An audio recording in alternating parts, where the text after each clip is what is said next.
Our guest today is Dr. Raymond Patel. He's the CEO from the merSETA. And I think when I think of him, it amazes me, very few business executives, I sense, in South Africa, Raymond, is really interested in the education landscape. It's almost if we get a certain level of business involvement, then we almost turn away from the educational space. Mm-hmm. We say, no, well, now you must fend for yourself. You know, I've made it, so you must fend for yourself. And every time I engage with Dr. Patel, I get a sense that he's deeply involved in the development and education, specifically education development of society. And in that sense, I believe at some point, hopefully history will give you respect for that commitment that you've made.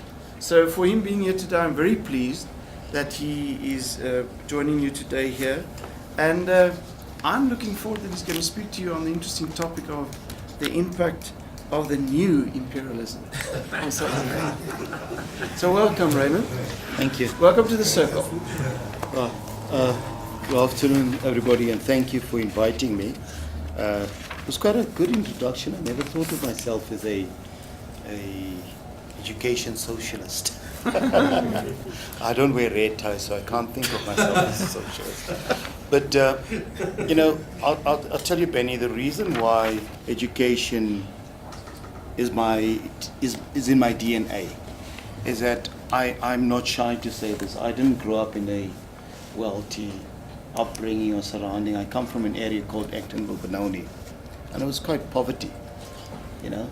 And I say this at every motivational opportunity I have, that when I grew up, I looked at stark naked poverty around me and my own upbringing, and I swore to myself that I don't want my kids to grow up in these circumstances.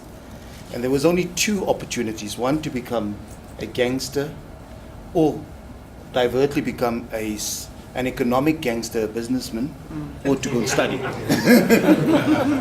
Or to go and study. And I chose to study, and therefore that drive in me, that those Indians around me, sorry, I've said quite a bit of you. I'm half an Indian and I went to UEB caste.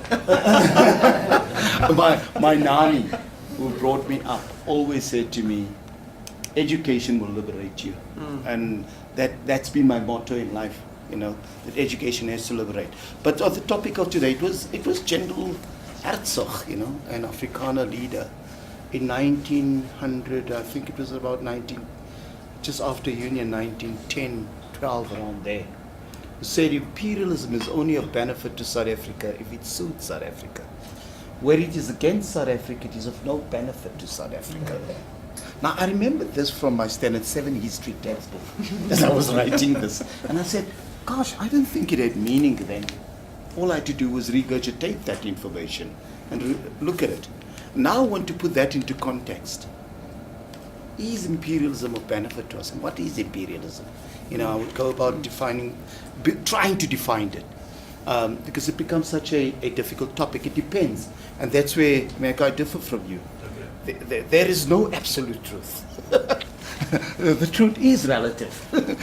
Now, if I look at it from that perspective over those years, Herzog had a total different perspective in saying what he said. And he was fighting for the nationalism or the nationalist, and fighting against the imperialist at that stage, which he termed as Britain, for taking out its diamonds. Now, fast forward, 100 years later, have we progressed any bit?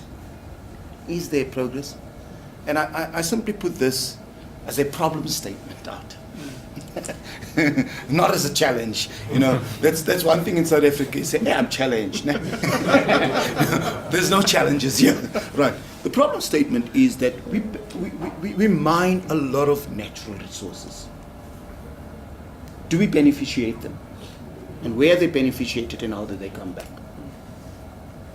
And I want you to then, in your own mind, ask yourself: is this a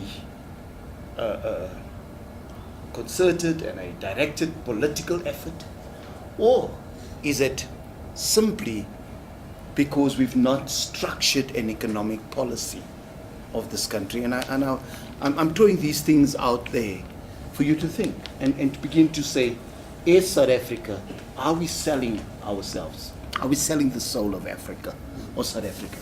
You know, I'm getting to that conclusion where I too old to say I'm going to Australia. You know, sick and tired of just packing my bags and going to Australia. Can't say that.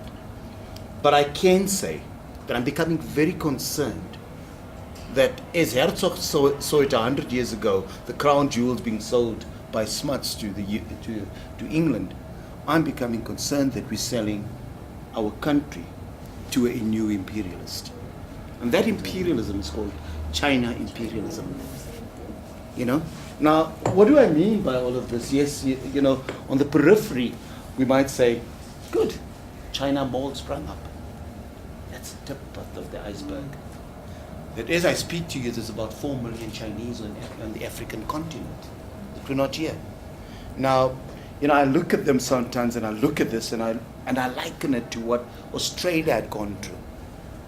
And I rewind again and I go back to Australia hundreds of years ago when those criminals were sent there. Right. Now, Australia has developed quite a bit. I mean, it's one of the leading countries. But is China doing, what is China doing? Who are they sending here? What are they sending here? And I begin to ask these questions. And unfortunately, Professor Benny then sits in my office and I ask these questions. And he then says, okay, I'm inviting you. So he now gets me to go and sit and write and think about these things. So that was just an introduction. Now, I must say that these are my personal views. I try and back them up with a bit of academic theory and so on.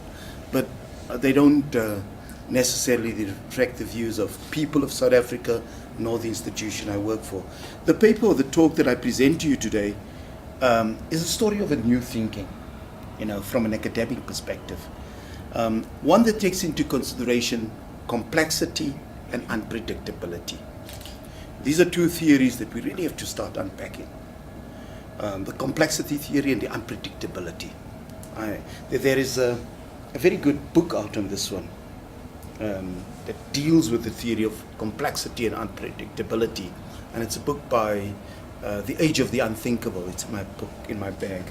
And the author is Joshua Cooper Ramon, you know. And I like what he says in that particular book. Now, I reference that particular book for consideration and procedures as a result of a different and useful way of seeing our rainbow nation and South Africa. Now, the age of newness, it's something I do believe that we live in this age of newness. Now, I can't say that everything is wrong. I can't say that everything is right. But I must say that when Newton discovered the theory of gravity, you know, Newton did not think that his theory would not answer objects in motion and in speed for that matter. And therefore we had Einstein's theory of relativity that begins to answer that. Point I'm trying to make is that we cannot suddenly sit here and begin to develop new theories. Let's look at what's existing and let's begin to work on that. And that's the age of newness. Let's work on those theories and improve on those theories and come up with better theories. Now, it was an author or a writer, and I go back 1963 when I was just born, sorry. I almost said I wasn't born, so I was going to deceive my age. In his work, Franz Farrell, who said in his work, The Widget of the Earth, and he said there that the undeveloped regions and their political leaders is forever calling on his people to fight against colonialism, to fight against poverty and underdevelopment, and to fight against sterile traditions. The vocabulary that he uses is mass mobilization, agricultural front, fight against illiteracy, defeats that we've undergone, victories that we've won. The young independent nation evolves during these years in an atmosphere of the battlefield. For the political leader of the underdeveloped country, looks fearfully at the huge distance his country has to cover. He calls on these people and he tells them, let us gird up our lions and get to work.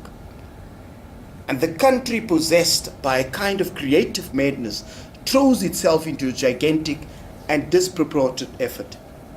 The program consists not only of climbing out of the morass, but also of catching up with nations using the only means at hand. The reason that European nations have reached a level of development is on the account of their efforts. Let us therefore, they seem to say, prove to ourselves and not to the whole world that we are capable of achieving the same. This manner of setting out our evolution of underdeveloped countries seemed to us neither correct nor reasonable. Now, I'm taking this, it's a 1963 quote, you know, and I had to quote it quite in whole almost. But what stood out for me is what Frans Fanon says, that the leader would mass mobilize. Now, we've seen mass mobilization. I'm sure you've seen these red outfits these days, you know, the kind of talk. It reminded me so much of that. But even, and I asked the question later, did the ANC understand in 1992, 93, 94, what were they inheriting and what was governance? And what were they in for? And what were the challenges? Now I want to get back to, you know, how this military victories we have achieved, battles we've lost, the emotional speak in mobilizing people. Has that changed very much these days? Yes, the talk might change. The uniform, we don't wear those uniforms. I think General Basanja was the last one, and he stopped wearing a uniform, by the way. But we don't wear that. But the thinking is very much still the same. Now, that begins to challenge, are we capable of delivery? Now, I'm not saying that we, as a nation, as a continent, there are success stories of this continent. There are success stories in countries here which are unparalleled. But what happens if we subjugate our thinking? What happens if we get into an economic, and I'm going to not use the term you used, but what happens if we economically want to advance ourselves at a rapid pace at the cost of a nation? That begins to compromise values, that begins to compromise the development of a country and a society. Now, I critically say the reason why I don't do BE deals, and you can be very angry at me, it's a religious, social belief in my own self. I don't subscribe to any religion, but it's my religion. I simply would not annihilate myself, subjugate myself, belittle myself, and be dominated. I did it once in my life. You know, just giving a personal background as to why imperialism is so difficult to accept. I was a young academic that went into government and set up government at the age of 33, I think, 32, 33. I was then told, the chief, you are one of the few educated ones, you'll become the head of the department. And I thought, gosh, I'm intelligent, you know. I don't understand the challenges. 2 years later, I met a businessman who said to me, you don't belong in government, you're too smart. I also believed him and spoke to my family, and they said, let's go for it. It was the age of material acquisition. It was the age of change of life, and at a rapid pace. I did it, I signed documents, and I was a shareholder. But I didn't read the fine print. You know, I'm giving you a personal story to liken it to come to where we are developed. And I didn't read the fine print. So 2 years later, when we visit the Department of Education, then I would be alone because I knew everybody. I've been a comrade. I knew them. When we go to the lawyers or the banks, I'm never there. I've never seen a statement. I've never signed a checkbook. You know, and 2 years later, I had to ask myself, Raymond, what value are you adding to yourself?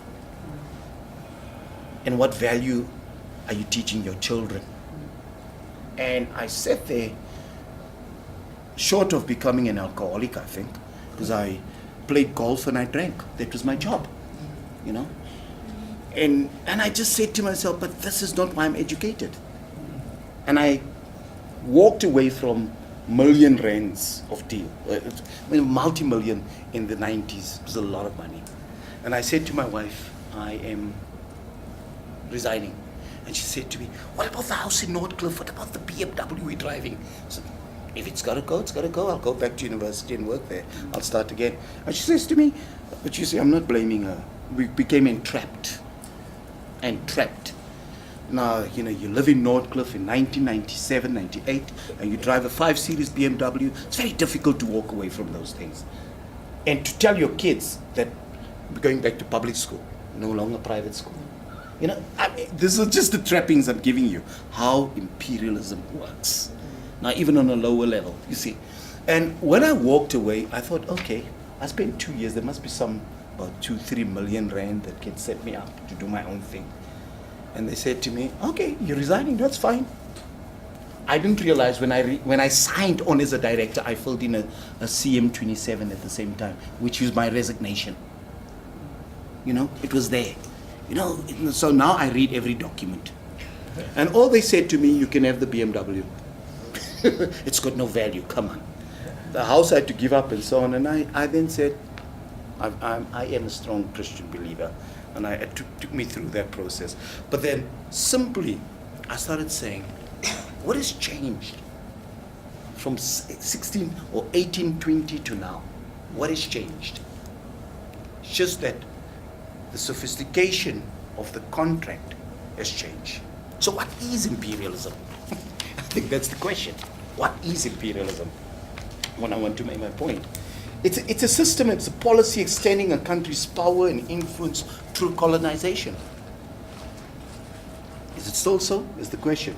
The use of military force. We saw it with the English coming here, fighting and so on. A system in which one country controls other countries, often defeating them in war through an economic subsystems. In fact, powerful countries these days increase their influence on other countries through business. That is our modern imperialism. It's no longer about wars. It's no longer about arms. It's no longer about armies coming to protect the colony. It's no longer about the English coming to secure the Cape from Napoleon. It's nothing about that. You know, in my years at varsity, I think I was in my 3rd year, and I one day challenged one of the Bruder Bonders. I didn't know he was a Bruder Bonder, but he was our lecturer. And we spoke about the Groot Trek, you know, and he wanted to show how Afrikaner economic power had evolved through hard work and how they were forced by the English. And I said to him, Prof, with all due respect, there was never a Groot Trek. But I couldn't back it up as epistemologically. But I made that assumption, and I just threw it out there, just being a radical SRC president. And you know, you just ramble of stuff. Just said there was no Groot Trek. So the class was quiet. Now I had to back up my argument. And I said to him, I think it was an economic expansion. I said when the markets closed in the Western Cape, in Cape Town, they moved to Stellenbosch, they moved to Worcester, and then those markets closed. It's about barter, it's about trade. And when those markets close, you move on further. And that's how they moved into the interior.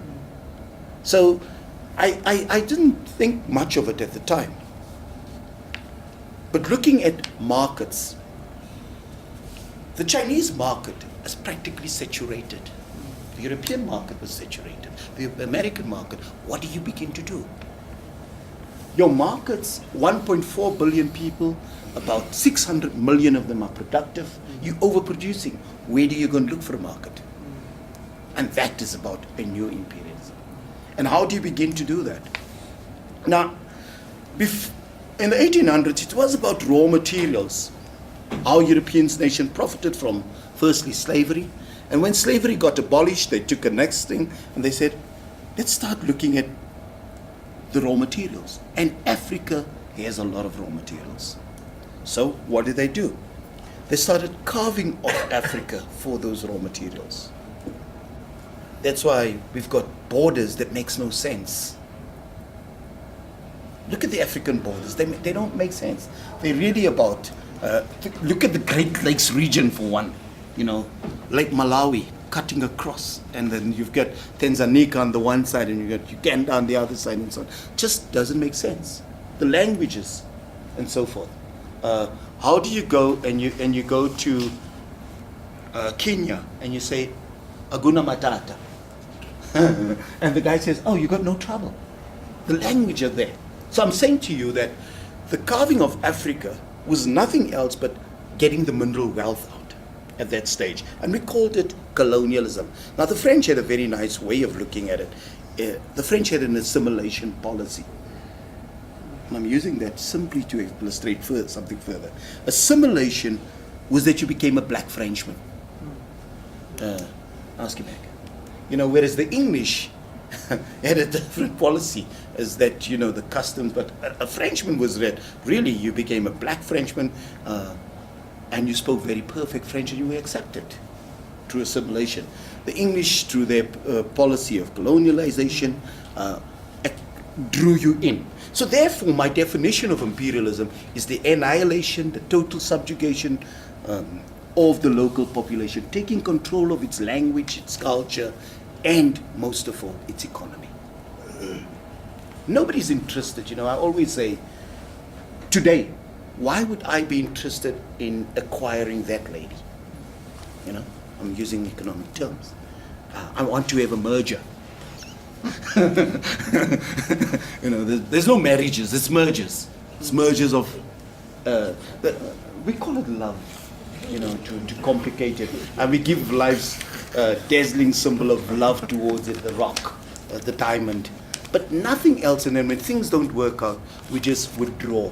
We withdraw our financial support, we withdraw our armies, our security, and so on. The same, and this has happened. Now I'm using this to illustrate to you what has happened, what independence. So what we do see then is that it was the gathering of natural resources, it was establishment of mines.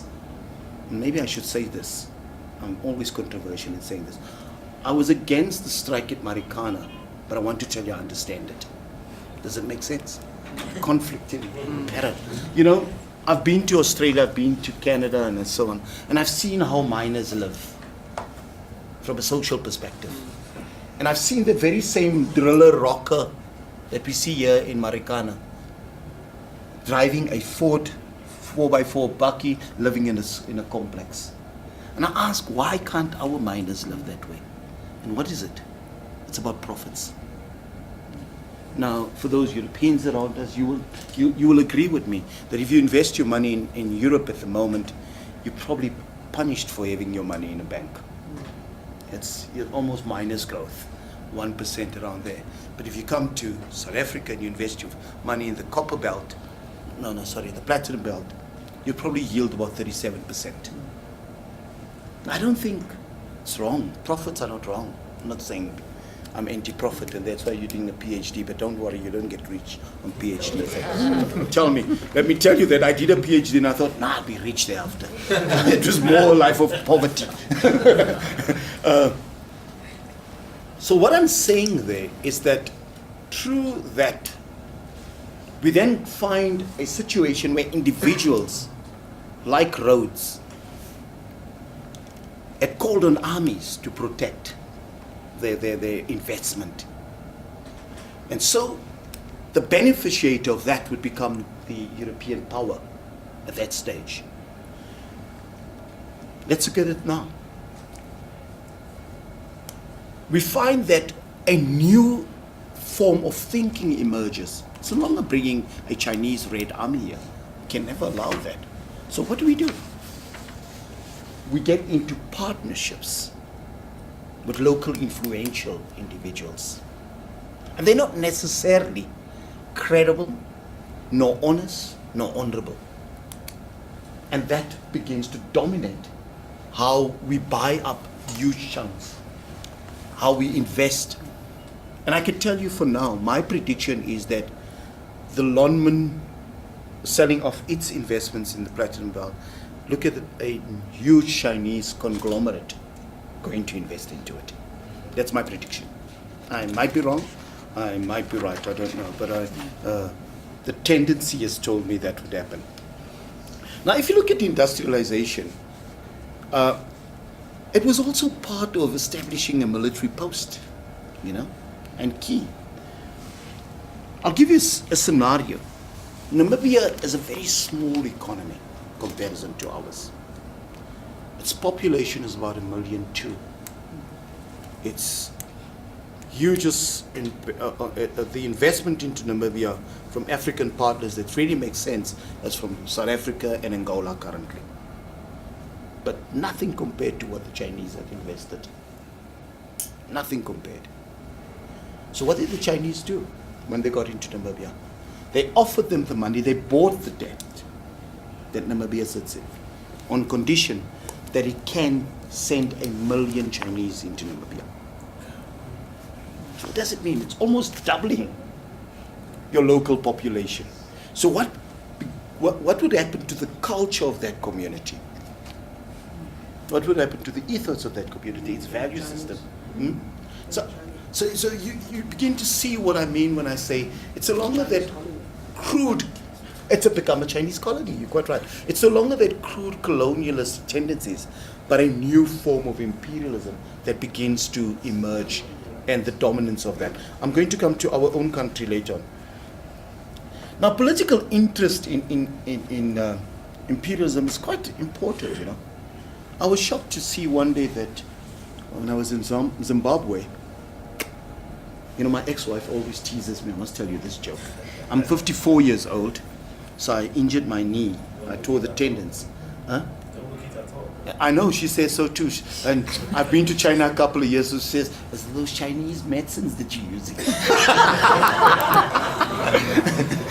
So I wanted to take her to Mugabe, so I asked her, "What do you mean by that?" She says, "Look at Mugabe. He runs up the stairs." But what I got in Zimbabwe was finding a country where even ministers were Chinese. That's how strong that influence was.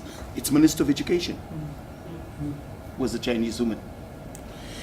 But you can look at the economy and how Mugabe had alienated the West because he could.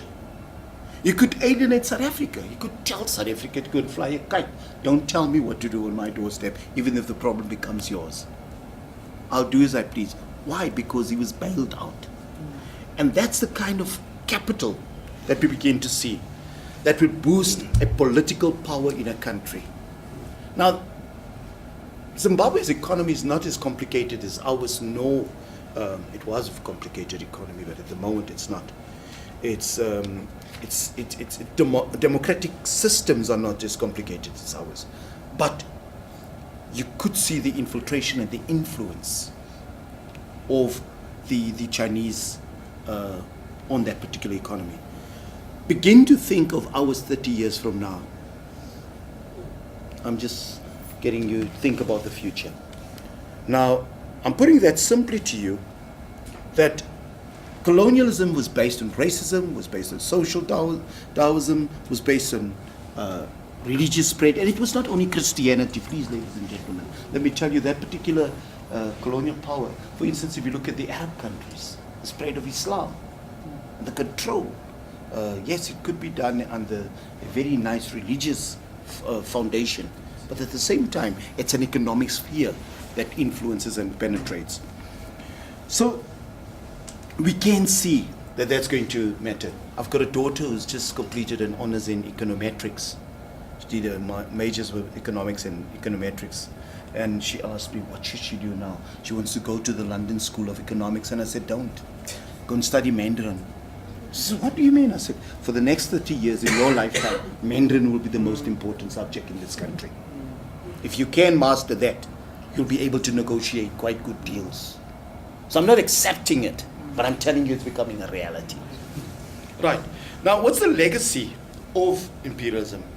The negative effects is that we would lose our land, our independence. There would be a breakdown in traditional cultures. It does happen. Divisions in society. So you see the societal effect that is brought about by economic infiltration into your country. So some scholars do argue that there's a positive effect. Yes, there might be. You know, it's issues like reduce local welfare, reduce warfare that takes place.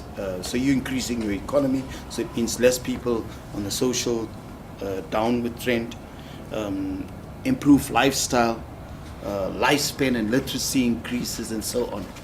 But does that really count if one begins to look at it? Now I want to get back to the question I posed earlier, because I think I'm taking too long. Given the 21st century, given our development in South Africa's role in Africa, and in particular on the Southern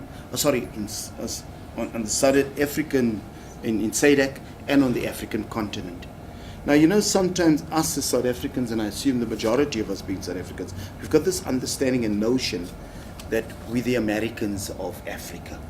We know it all, and but it was a scholar such as Ali Mazrui who once wrote the prediction of a free South Africa and predicted its role, and was hoping that that role would be more strategic, more economical, more fundamental, would position South Africa held at the time. So it didn't happen. Therefore, if I do answer Frans Fanon in his death, I assume, I firstly would say, is it reasonable? Is it right?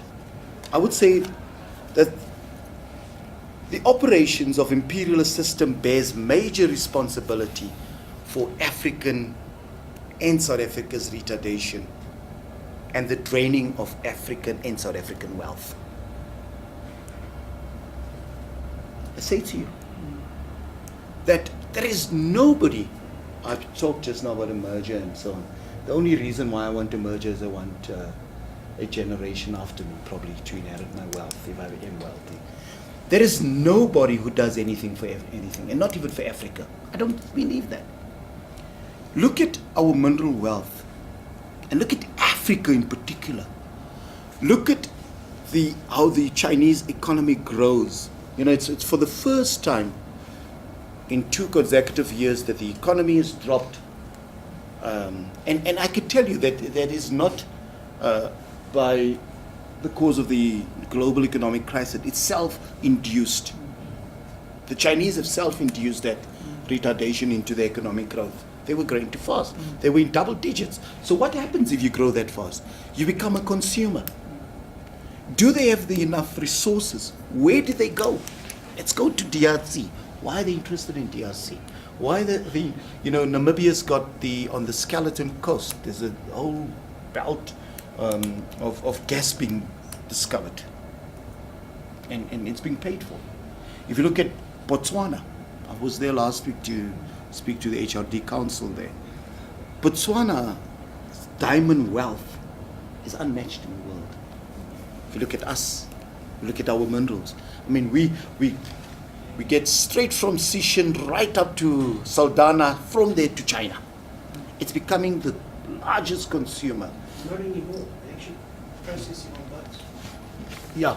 They process, it doesn't even go to China. You know, I also want to bring up something that you bring in. One thing that imperialism also brings is another social evil, which is called crime. You can look at it. So the impact of that is huge onto our continent. But speaking about draining of our resources and wealth, I spoke about earlier, we do not beneficiate enough. And through beneficiation, you'll have poverty eradication and you'll have social upliftment. I think we can do that. You know, just the one, platinum, catalytic converters into all your modern cars. We sell it off to Germany and we don't do it here. Now China wants to do it. So the second one that I want to say is that if I look at what Frans Fanon was really asking, is looking at the capitalist system that Europe purported or propounded over the years. And that capitalist system was really building up a class, a middle class and a bourgeoisie, if I can use that term. And when you do not have those resources, you rely on other resources to give you that, what you need.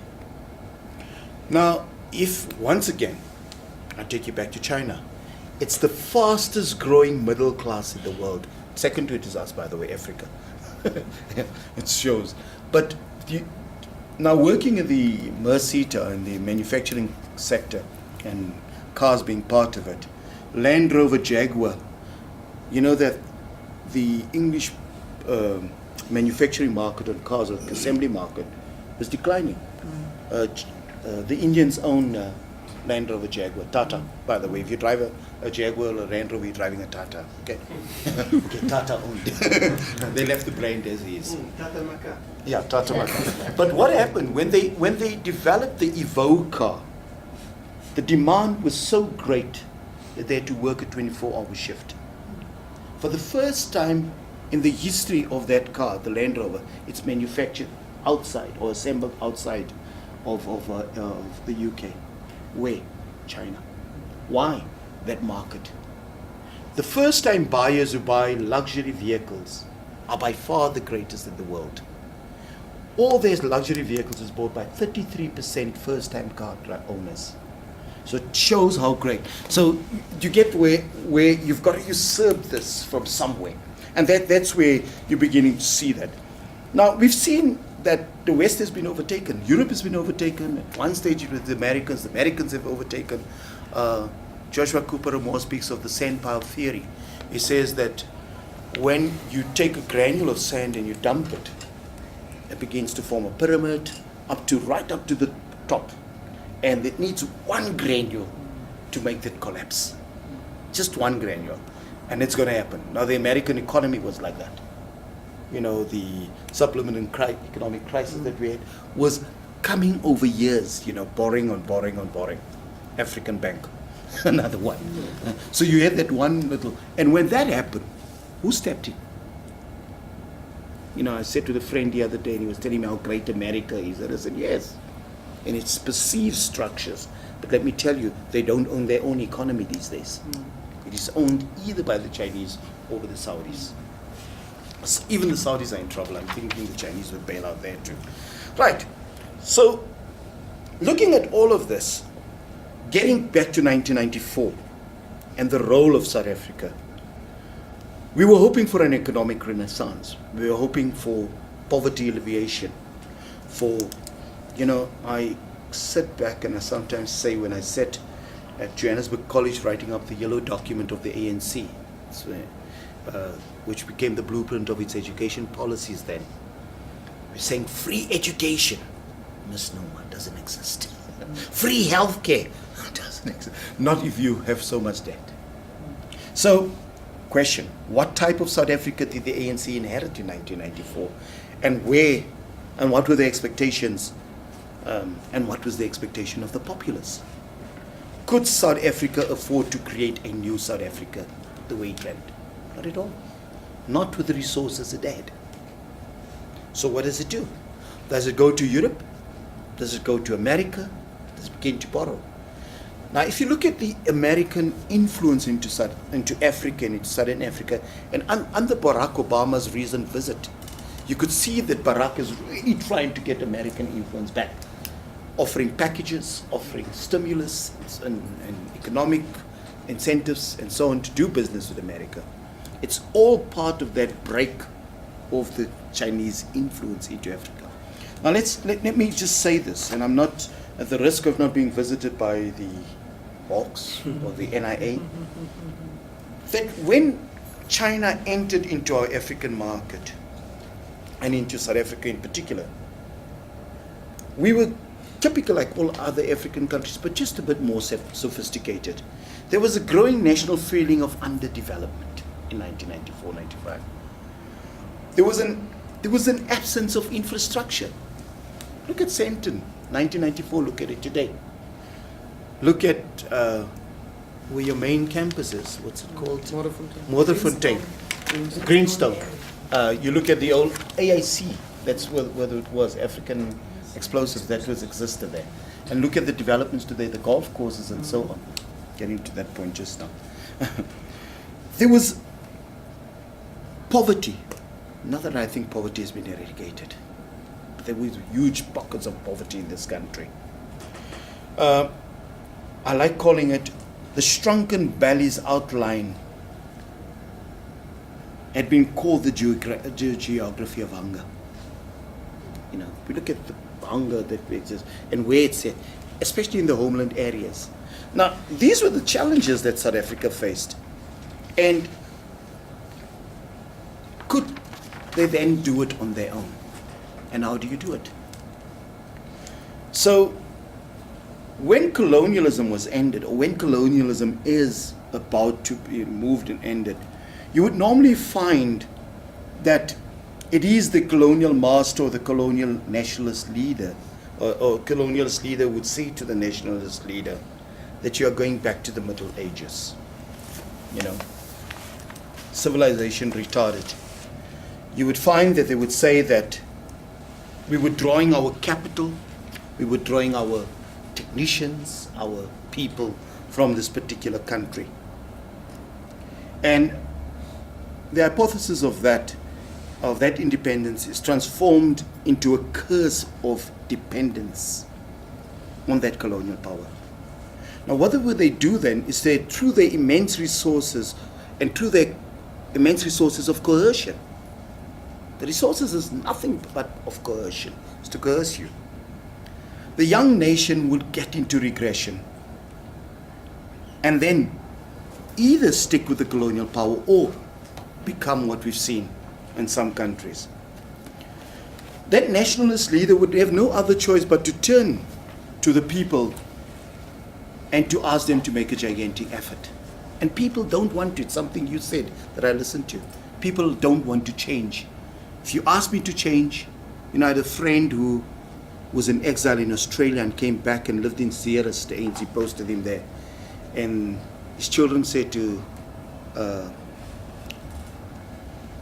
say so, "Oh, Daddy, you brought me from Australia to come and eat pap in this country." You know, I'd rather go back to Australia, which I've got no links with. So what we do find is that people hang on to what they know. So it is very difficult then to break that. So what I'm saying then, it is difficult to break or be unshackled from colonialism. We still, if we want to train in America, we go to Europe, go to the US, go to the UK. That's where we feel we're best trained. We don't go and see what happened at the University of Timbuktu. I don't think that there's any knowledge there. You know, that's how corrupt we and whitewashed we've become.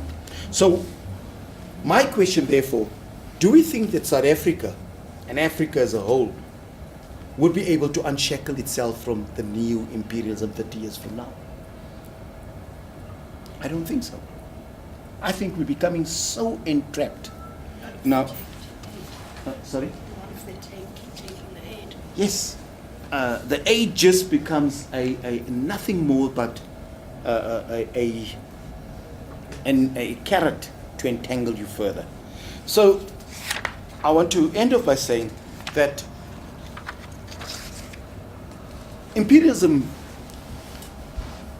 in China, whether we accept it or not, is that China's relations and its consequences are being raised in Africa, and it's become a new colonial imperial power.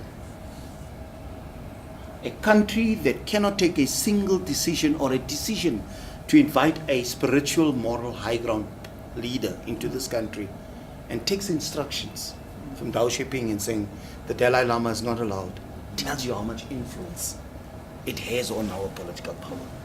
It tells you that, sorry, Bishop Tutu, we accept what you've been saying and what you've been doing, but you're old now.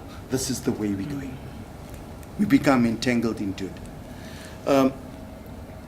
We've got to look at it. Is it a threat? Is it a real threat or an imagined threat? And I think you gather from my tone, my feeling, my intention. See, I did poetry. I tell you that when you analyze a poem, it's sense, intention, feeling, and tone, the SIFT method, and you get it from me. That I really feel that by the amount of, no, I can't call it amount, the limited number of influential people that have become part of it, and I can't see it as nothing else but as a corrupt relationship, have become part of it and advancing the Chinese cause into South Africa, tells us that, one, we're destined for labor abuse. I've seen it in one of the country, in a city called, just outside Hong Kong, you go by ferry to Shenzhen. By the way, this is Chinese. I must say that. I made it in Hong Kong. The tailor just walked up to me and said, I can make you a suit. Come back tomorrow morning. And tomorrow morning when I picked up the suit, I asked him, where did you make it? He says, no, we ship it over to the mainland. So they've got these sweat factories. And if you really go to China, you'll see it. It is the urban side that is very good. But the rural side is still stark poverty and exploitation. Cover-ups, relationship between Chinese and African leaders, and how these leaders benefit from it. The resentfulness and unhappiness and an unbalanced relationship in which our country exists amongst each other and amongst China. Then concern about our labor policies. We've got one of the, why the West is finding doing business with us very difficult. It's our very strict labor policies. Now I want to see those labor policies at test when this begins to happen. So to summarize to you, almost every African country today is an emerging Chinese population. As I said, there are about 4 million into the country. They run farms in Zambia. They supply vegetables sold in Lusaka and the street markets. They dominate it. The Chinese companies have launched Nigerian satellites. They've run the construction business in Botswana. They run our retail market in South Africa. And for that matter, imperialism is no longer a win-win. It has a new face. And that new face is one of a future subjugation, annihilation, and a control of the South African economy. I conclude by saying, look at the area where your main campus is. Almost the whole city has been bought up by the Chinese. And they are going to expand that. And I tell you, they've got in reserve, or the economy of China grew from around 600 million in 1994 to a cool 4.7 billion rand right now. There's a reserve of over R1 billion just to do what they want.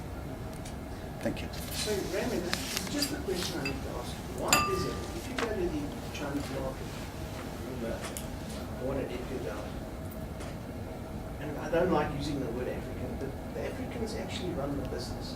The Chinese don't speak English. Now, how do they communicate? I can't figure it, I can't fathom how they communicate. Because they actually they know the prices, they run the business. Or is it just, they just want to show that they understand English? Sign language. Sign language. Ironically, there's another exercise I did in my own, the house I live in. I just sold it. I bought it from a Chinese guy. I actually didn't buy it from a Chinese guy. I bought it from the bank because he just absconded and left the house there. But I then had the opportunity to meet with his daughter because they had to come and fetch his belongings still in the house. And they purport not to speak English, but the comprehension of English is quite at a level where they can trade. And they don't do business. And I go to Bruma. Sorry, I'm a metrosexual. I do my nails now and again.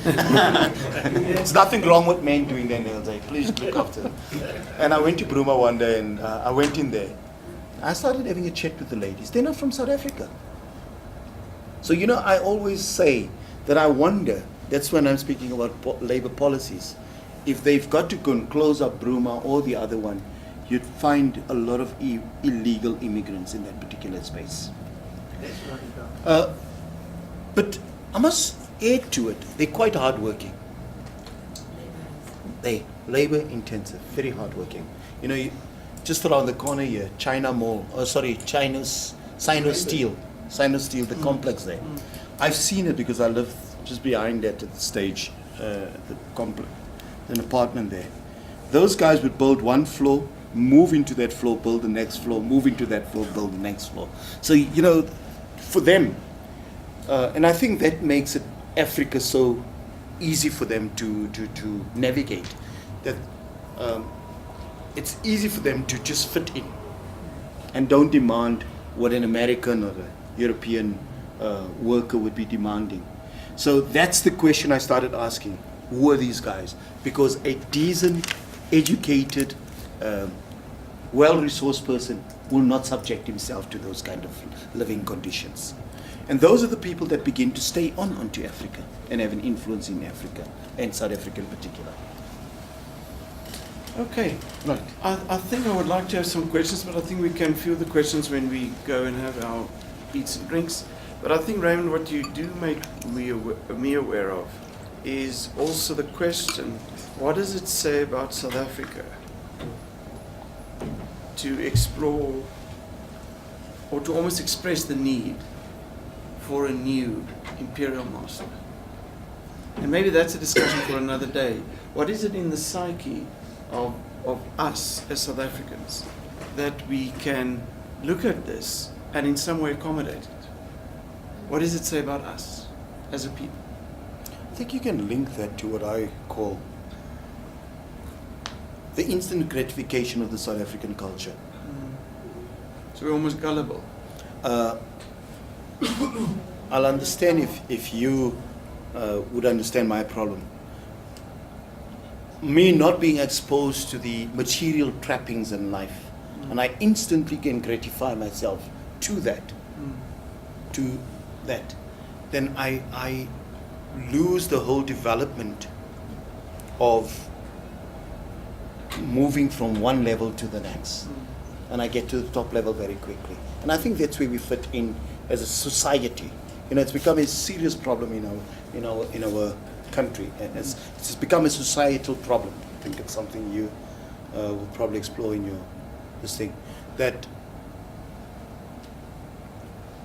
if a learner graduates today, you know, my eldest daughter is a civil engineer, and when she graduated, she was angry at me for 6 months because of the salary she got at the end of the month as an intern.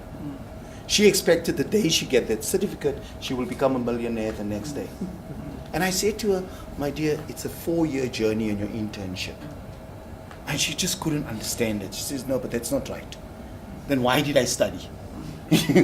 But as South Africans, we don't have that culture. And we really have to get that culture that it's not about instant gratification. We've got to go to it. That's why we become gullible to these things.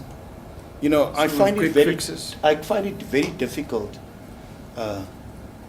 Very few parts in the world but Africa that a person could be zero worth today and tomorrow be a billionaire.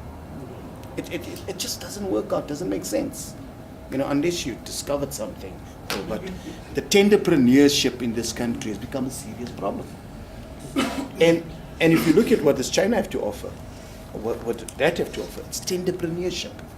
It's tenderpreneurs that are created, you know, and they fund most of these things, and they fund the lifestyle. I once said, and I'm not very shy to say this, Mandalin Munsami was a 29-year-old young lady who earned 1.2 billion rand per annum. And I was like, what? How did she get there? No, she's the CEO of the NYDA. You see, that's the problem in our country. I've not got anything against paying people what they're worth. But development is a process. It's not an overnight thing. And at the moment you start with that instant gratification, what's my next? If I lose that job, where do I go? Okay, they've gone to Parliament. Rebel rousing now. But if I lose that, what do? I then begin to look for these quick deals and becomes culture. I'll tell you this, ladies and gentlemen, my son passes matric good couple of years ago. I said to him, Lavelle, so what are you going to do, my boy? We're sitting and discussing. He says to me, Daddy, I don't think I want to go to university. I said, why? His mother's a lecturer. I'm a lecturer, so I'm like, why? And at that stage, I was director of education in the Northwest Province. I said, why, my boy? He says, Daddy, look at your lots of degrees. Look at mommy's lots of degrees. Show me your money. Okay, he had a point. Then I said to him, Lavelle, I don't think that should be your course. He says, but what did university teach you? So I get to the conclusion by telling him that university teaches you nothing. It teaches you thought processes. And it's some skill that you can never get by simply saying, I've become wealthy. Yes, you get other skills. But that's why you analyze. That's why you synthesize and you criticize. It's all part of the psychic. And I said to him, just go to university. Just go. Even if you do any degree, just do something. Well, he went and he did that. But before that, he tells me, so I said, what do you want to do? He says, by age 21, I want to be a millionaire. I said to him, good. I go into the study and I call him and I said, come, let's sit. You tell me and I write. And he says, Dave, you funny again. I said, no. Give me all your thoughts. I'll put them into pen and paper because I'm quite eligible to write and put this into some thought. Now, through your thoughts and my writing, we can become joint millionaires. He says, what do you mean? I said, no, that's the only way. Instant millionaire. You must tell me how we do it. And he couldn't articulate a single sentence. I said to him, that's the reason why you've got to go and learn. So I asked him, what do you want to do? He says, he wants to start the gravy train. Brilliant ideas. I said, what is the gravy train? He says, Daddy, this new government, it's all gravy trains. So I want to go to Spoornet, get a coach, put it next to the 9 legislatures, and serve my own diner, and call it the gravy train. I said, brilliant. Now write up the business plan. Couldn't. He then gives me another idea that he wants to start a crematorium out in Mafeking because people drive that far from Mafeking to Johannesburg to cremate. And I said, how many people die? How successful they are. So we test it. And that's what we do. We test ideas. You'll have to understand that. And that's what an academic background does to you. It makes you test and look at things from a different angle. Eventually he went to university, finished at the age of 22, was a millionaire by the age of 25, and was bankrupt by the age of 28. And I told him that's possible. So Okay, I'm gonna say we can continue the discussion, Emeka, if you don't mind, because I know some people must leave. But we can go out and have some drinks. Storm, we just want to say thanks to Dr. Patel. Oh, Raymond, thank you very much. If we really want to do truly Da Vincian, you have to solve this problem before you leave. okay. Some of the presenters takes 2 hours, some of them take 2 weeks. But the idea would be that you would send us a clip on your cell phone when you have solved this problem. Okay. But it will show how long you took. Thanks. Thank you very much, and I hope you enjoy this game. Thank you very much. So let's go over there, and then we can continue the discussion. Thank you very much.